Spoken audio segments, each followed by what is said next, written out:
안녕하십니까, 김성구입니다.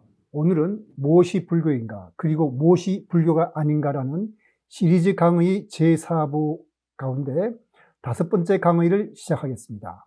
제4부 강의는 대한불교진흥원의 재정적 지원으로 작성되었습니다. 지원에 감사드리면서 4부 5번째 강의를 시작하겠습니다.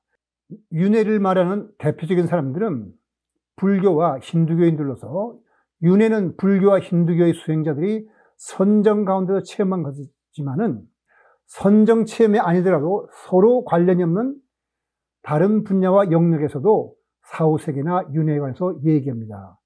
과학자들이 사후생이나 전생에 대해서 관심을 가지고 연구한 분야를 살펴보면 우선 명상, 그다음 임사체험, 최면퇴행, 자발적 기억, 영매, 이 5가지입니다. 이 5개의 분야 중 임사체험에 관해서는 이미 제가 3부에서 설명을 마쳤고, 최면퇴행에 관해서는 이번 제4강부터 4번에 걸쳐 살펴볼 예정입니다. 그러나 영매가 전하는 사후세계나 죽은 자의 교신에 대해서는 지난 제3강에서 심리학자 윌리엄 제임스의 체험을 끝으로 더 이상 언급하지 않을 것입니다. 이유는 영매들 중에는 너무나 많은 속임수와 거짓이 있었기 때문입니다. 그렇다면 최면퇴행에 의한 전생 얘기는 어떨까?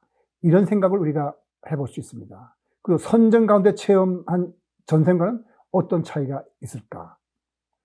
최면퇴행에 의해 윤회 전생을 말하는 사람들이 있는데, 최면에 의해 윤회를 검증하는 것은 2가지 면에서 큰 어려움이 있습니다. 하나는 피최면자가 보고 경험했다는 것이 자신의 무의식이 조작해낸 것일 수 있다는 점입니다. 다시 말해서 피체험자가 최면 속에서 보고 경험했다고 하는 것이 무의식의 꿈처럼 만들어낸 것인지 아닌지 확인할 길이 없다는 겁니다.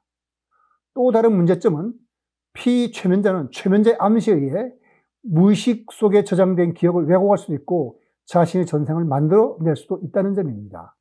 물론 최면자의 암시에 의하지 않고 피체험자가 자연스레 전생으로 보이는 장면을 떠올리는 경우도 있는데, 그것이 사실인지 아닌지 확인할 길이 없다는 것도 또 하나의 문제점입니다. 예를 들어서 피체험자가 몇백 년 전 어느 외국에서 무슨 경험을 했다고 하면 그걸 어떻게 확인할 수 있겠습니까?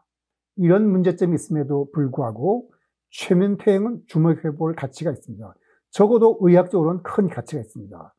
최면퇴행에 의한 전생요법이나 난치병이나 불치병을 낫게 한다면 이것을 적어도 의학적으로는 진실로 받아들여야 할 것입니다. 전생요법은 그 치료과가 강력할 뿐더러 심리적 효과도 대단히 크다고 합니다.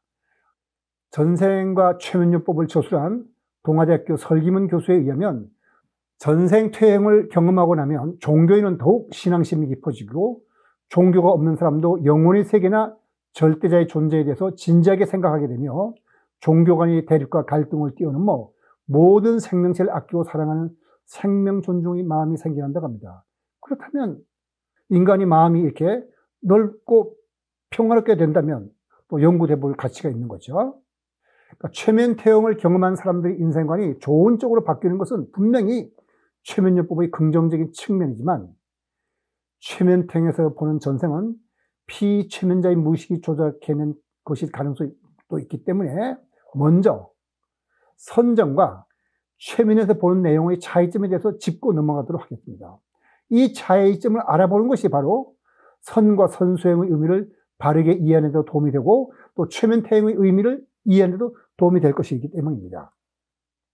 선정산매에 드는 것과 깊은 최면 상태에 드는 것은 모두 깊은 마음속에서 일어난 일을 본다는 면에서 비슷한 점이 있는 것처럼 보입니다. 그러나 둘 사이에는 결정적인 차이가 있습니다. 최면 속에서 말할 때 피체험자는 무의식 속에서 자기가 무슨 말을 하고 있는지 모릅니다. 유명한 신비가 에디가 케이시는 깨어서 자기가 최면 중에 전생에 관한 말을 했다고는 아주 놀랐다고 합니다. 그러니까 자기도 말한 사람이 자기가 무슨 말을 하는지 모르고 그냥 떠오르는 말을 그냥 하는 겁니다. 그렇다면 피최면자가 최면 속에서 본 것은 꿈과 무엇이 다른지 묻지 않을 수 없습니다. 왜냐하면 꿈은 두뇌 또는 무의식이 꾸며낸 것이기 때문에 이치에 닿지 않는 내용이 있습니다. 최면 속에서 보고 말하는 내용도 그럴 가능성이 있습니다. 그런데 깊은 마음속에서 마음속에 일어난 일을 본다 하더라도 선수행의 요체는 깨어 있습니다. 선수행에서 불교를 중심으로 말씀드리겠습니다만 윗바사나이든 가나선이든 선수행에서 중요한 것은 깨어 있습니다.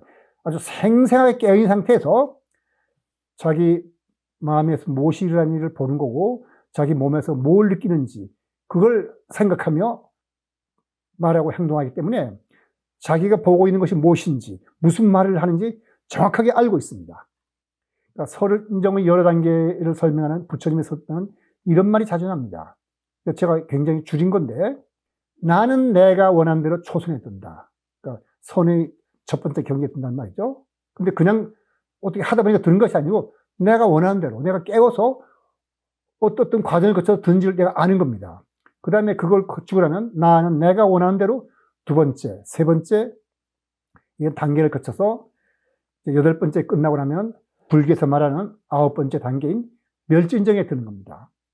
그 다음에 부처님은 선정 속에서 여러 가지 신통력을 경험하는데 그것도 그냥 선을 하다 보니까 뭐 이상한 것이 보인다든지 이상한 것이 든다는 게 아니고 내가 원하는 대로 내 마음을 움직여 보니까 그런 것이 보이고 들리더라는 겁니다. 그러니까 항상 깨워서 내가 뭘 하는지 알고 합니다. 요 점이 최면퇴행과 선정의 차이점이죠. 그러니까 부처님의 설법은 완전히 깨달은 자에게는 무의식의 작용이 없다는 뜻입니다. 깨달음이란 자신이 모르는 가운데 작용하고 진행될 말이 없다는 뜻입니다. 마땅히 그래야겠죠. 왜냐하면 의식과 무의식이 하나로 통합되어서 자신 모르게 진행되는 마음작용이 없다면 나도 모르는 사이에 무슨 잘못된 짓을 하지 않겠습니까? 깨어있다는 건 그런 것이 없다는 뜻이고 또 깨달아서 완전히 열반에 들었다는 말은 그런 것이 없다는 뜻이니까 깨달음은 바로 완전히 깨어있음과 같은 뜻이라고 봐도 되겠습니다. 그러니까 부처님은 숙명통과 천안통을 통해 중생들의 전생을 본다고 하는데 깨어서 보는 것이기 때문에 부처님이 본 전생은 무의식이 조작한 것일 수 없습니다. 마음속에 떠오른 걸 그대로 본 것이죠. 그러니까 올바른 선정은 깨어있음을 강조합니다. 요즘 많이 사용하는 마음챙김 명상은 사실은 불교 용어가 아니라 심리학자들이 만든 용어인데 요즘은 불교에서도 많이 쓰니까 그대로 마음챙김 명상이라는 용어를 쓰겠는데 이 마음챙김 명상은 팔정도에서 말하는 정념을 번역한 말로서 깨어있음이 수행의 요체입니다. 모든 것이 어떻게 마음속에 진행되는지 내가 뭘 느끼는지를 생생하게 깨어있는 거죠. 그게 아니면 그건 자고 있는 거나 마찬가지이기 때문에 어느 쪽으로 갈지를 모릅니다. 그래서 선생들 항상 깨어있지 않으면 흑산 귀굴에 든다는 말을 합니다. 자기도 모르는 이상한 세계로 간다는 뜻이죠. 그러니까 큰 깨달음이 없더라도 올바르게 선정을 수행하면 깨어있기 때문에 선정에서 본 내용은 무의식이 조작한 것일 수는 없습니다. 이 점에서 선정관에서 본 전생은 있는 그대로의 사실이고 최면퇴행에서 피체험자가 말하는 전생은 진실과 무의식이 적당히 섞여서 마음이 조작해낸 것이라고 할 수 있습니다. 이 점을 염두에 두고 앞으로 사회에 걸쳐 소개하는 최면퇴행의 의미를 살펴보고 또 최면퇴행에 따르는 논란의 원인이 어디에서 오는지 생각해 보기로 하겠습니다.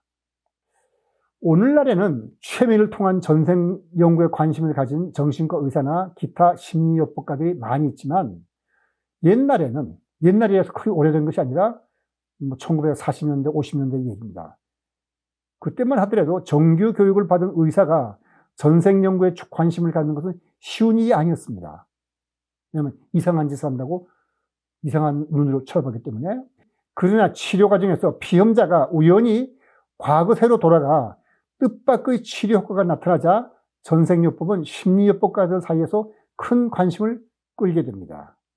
그러니까 정규 교육을 받은 의사로서 최면퇴행을 통해 전생 연구를 하는 사람을 꼽는다면 제일 먼저 영국의 왕 에드워드 8세를 진료한 알렉산더 캐논 박사를 들 수 있습니다. 그 알렉산더 캐논 박사는 리즈대학, 런던대학, 비엔나대학, 홍콩대학 교수를 지낸 정신과 의사인데 적어도 왕을 진료한 사람이라면 그 실력 인정받은 사람이겠죠.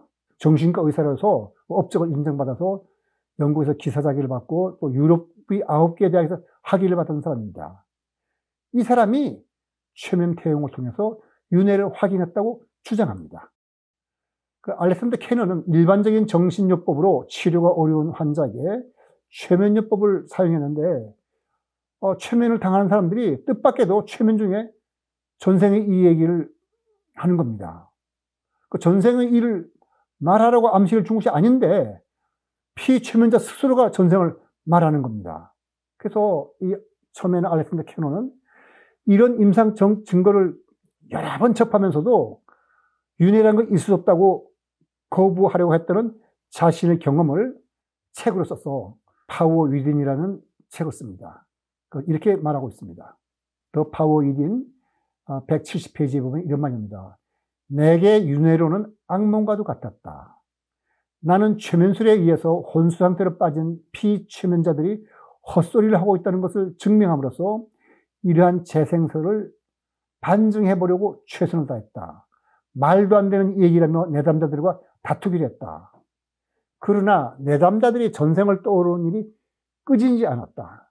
나는 지금까지 1000번도 넘는 전생 사례를 조사해만 했고, 조사해보니까 그 결과 결국 윤회의 가능성을 인정할 수밖에 없었다. 이렇게 자기 심정을 고백하고 있습니다. 그러니까 알렉산더 캐넌은 처음에는 과학자 입장에서 영혼도 있을 수 없고 윤회도 없었다고 부정했습니다. 그러나 최면술을 이용해서 연령태형을 시켜보니까 뜻밖에도 여러 사람들에게서 전생이 나타나는 경우를 자주 대하게 되자 실험 대상자들이 한 말을 조사할 수 있는 데까지 조사하게 되었습니다. 그리고 연령태형이라는 것은 무의식 속에 감춰져서 정신 문제를 일으키는 요소를 찾아내기 위해서 필요한 일입니다. 그러니까 꾸준한 대화를 통해서 원래 정신 문제라는 것은 과거에 있던 어떤 나한테 좋지 못한 경험이 무의식 속에 담겨서 내가 잃어버렸을 때 그때 나타나는 거거든요. 그러면 그 심리요법가나 정신분석에 대한 대화를 통해서 과거에 경험했지만 내가 있던 것을 의식 속으로 끌어올리게 됩니다. 그러면 나아요. 근데 그보다 빠른 방법이 뭐냐면은 최면으로 알아내는 겁니다. 그래서 최면을 통해서 정신요법을 할 때는 연령태형을 하게 되거든요. 그래서 과거에 내가 큰 아픔을 겪었지만 무의식에 감춰져서 내가 모르는 것이 뭔지 그걸 알아내는 거거든요. 그래서 어쨌든 이 연령태형을 시켜보니까 그 사람들이 전생을 얘기해서 자꾸 전생 얘기를 하니까 한번 조사해 본 거죠. 조사 결과 세세한 개인사는 알 수 없었지만 그 사람들이 말하는 역사적 사실은 큰 틀에서 모두 맞는다는 결론을 이 캐논 박사가 내리게 됐습니다. 그래서 자기는 이제 전생이라는 게 있겠구나 하고 이제 1382명에 대한 전생 사례를 수집해 가지고 1952년에 더 파워 위딘을 출판했습니다. 이 책을 캐논 보고서라고 합니다. 근데 이 책은 사실은 전생 얘기를 소개하는 것이 목적이 아닙니다. 캐논 박사는 이 책을 서문해서 밝히기를 사람들에게 인간의 마음속에 내재된 힘, 바로 내면의 힘을 알리고 행복의 길로 안내하는 것이 이 책의 출간 목적이라고 밝히고 있습니다. 무슨 뜻이냐면은 캐논 박사가 정신과에서 진료하다 보니까 인간의 마음속에는 어마어마한 힘이 잠재되어 있는데 그걸 내가 모르는 건 거죠. 어마어마한 광산이 있는데 모르고 위에서 농사 짓고 사는 거나 마찬가지라고 본 것이죠. 그래서 캐논 박사는 이 책에서 서양의 심리학의 한계를 설명하고 서양 심리학이 동양 심리학의 내적 지식과 어떻게 연결될 수 있는지 그 방법을 제안합니다. 이 점에서 캐논 박사는 칼 융과 유사한 관점을 가지고 있습니다. 칼 융도 그런 생각을 했으니까요. 이 책에서 캐논 박사는 텔레파시나 투시술 및 환생과 같은 심리 현상이 과학적으로 엄격한 검증을 통해 입증된다고 하며, 그러니까 자기가 해본 결과 그렇다는 것이죠. 그러니까 인간의 내면에 잠재된 무의식 위력을 보여주는 것이라고 주장하고 있습니다. 이걸 믿느냐 안 믿느냐는 다른 문제고, 어쨌든 캐논 박사는 정신과 의사라서 이렇게 생각한다는 그런 뜻입니다. 그러면서 이런 말을 합니다. 캐논은 프로이드의 업적보다 윤회설이 훨씬 앞섰다고 합니다. 무슨 말이냐면 프로이드가 개발한 정신분석 요법에서 치료하는 것보다는 최면요법이 훨씬 효과가 크다는 걸 경험해서 이런 말을 하는 거죠. 사실 많은 정신의학자들이 전생 퇴행을 연구하게 된 것은 캐논의 연구 업적에서 이루어진 것이라고 볼 수 있습니다. 캐논 보고서에 의하면 병이 있을 때 정상적 치료 방법으로는 아무리 치료제를 낫지 않는 경우에 전생퇴행을 통해서 조사를 해보면 그런 병들은 전생의 발병의 원인이 있었다고 합니다. 그게 바로 유명한 전생요법인데 캐넌 박사가 말한 사례를 하나 살펴보도록 하죠. 어떤 사람이 물만 보면 겁을 냅니다. 처음에는 정신분석에서 이 사람을 진료를 하니까 이 사람의 환경 같은 거 물어보면 바다를 구경한 적도 없고 큰 강에 살지도 않았는데 물만 보면 겁을 내는 겁니다. 근데 그 증상이 너무나 심해서 정신과의 정통적인 치료 방법으로는 치료를 할 수가 없었어요. 그래서 전생 퇴행을 시켜보니까 그는 전생의 지중해를 내용하는 큰 상처에 놓였습니다. 그러니까 천년 전 일이죠. 그걸 확인할 길은 없죠. 근데 죄를 지어서 쇠사슬에 묶인 채 바닷물속에 떨어져서 빠져 죽었다고 합니다. 그때의 고통이 잠재식 깊은 곳에 남아있어가지고 마음은 어딘가 남아있는 거죠. 금생에서도 물만 보고 겁을 낸다는 겁니다. 이것은 모두 그 사람이 최면 가운데 산 얘기니까 사실 여부를 확인할 길이 없습니다. 천년 전에 지중해 상선 뭘 조사하겠어요. 근데 확인할 방법 없지만 이렇게 그 원인을 의식 위로 떠올리자마자 그 병이 사라지고 병이 깨끗이 나았습니다. 이게 정신요법이거든요. 그러니까 이런 경우를 자꾸 경험하다 보니까 캐넌 박사는 전생이라는 거 있다, 윤회가 있다 이렇게 생각하는 거죠. 정통적인 학자들이 볼 때 캐넌 박사의 연구는 학술적으로 아무런 의미가 없습니다. 기억을 한다는 것은 두뇌가는 것인데 천년 전에 두뇌도 없는데 그때 일을 내가 지금 기억한다는 건 과학적으로 볼 때, 적어도 정통적인 과학자들이 볼 때 있을 수 없는 일이죠.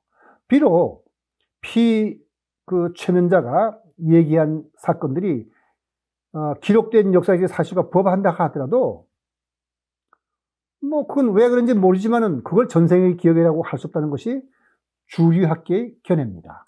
그러니까 인정할 수 없죠, 주류학계에서는. 그러니까 꿈을 꾸는 사람처럼 최면된 사람의 무시적 작용이 아무런 사건이나 지어낼 수도 있고 또는 최면 숙사로부터 어떤 암시를 받았을 수도 있기 때문입니다. 그러나 캐넌 박사의 사례가 아니더라도 전생요법에 의해 불치병이나 고질적인 나쁜 버릇이 심통하게도 남는 일도 셀 수 없이 많은 것도 사실입니다. 그래서 최면퇴행에 의해 고질병이 치료가 된 일을 하나만 더 살펴보도록 하겠습니다. 1977년 10월 3일 주간지 타임지의 제목은 Behavior, Where were you in 1643이라는 제목의 기사가 나왔습니다. 그냥 영어 문장 두고서 설명을 드릴게요. 낸시 쉬프리는 33살로서 캘리포니아에 사는 작가입니다. 근데 언제든지 글을 쓰다 보면은 마지막 문장을 다듬지를 못해요. 책을 쓰든 기사를 쓰든지 간에 쩔쩔매는 겁니다. 마지막 문장을. 이런 책을 만약 기사를 쓴다면 원고지 만약 10페이지 쓴다면 8페이지까지는 썼는데 9번째, 10번째가 잘 안 써지는 거예요. 아주 못 쓰는 거예요. 책이라면 만약 300페이지 책이라면 마지막 한 20, 30페이지로 못 쓰는 겁니다. 그런데 지금은 다른 정신적인 문제로서 쩔쩔매는 작가들과 달리 낸시 쉬프리는 지금은 그러한 일이 어디서 왔는지를 알기 때문에 그런 문제에서 벗어났습니다. 17세기라는 것인데 이 사람은 이런 문제가 있으니까 최면수사인 로스앤젤레스에 사는 그 모리스 네더톤이라는 사람한테서 그 최면을 받아서 전생퇴행을 해본 거예요. 그랬더니 그 낸시 쉬프린 앞에 뭐가 보이냐면은 1617년 미국에서 이단이라는 이유로 종교재판을 받는 어떤 여인이 떠오르는데 그게 자기 자신이라는 걸 안 거예요.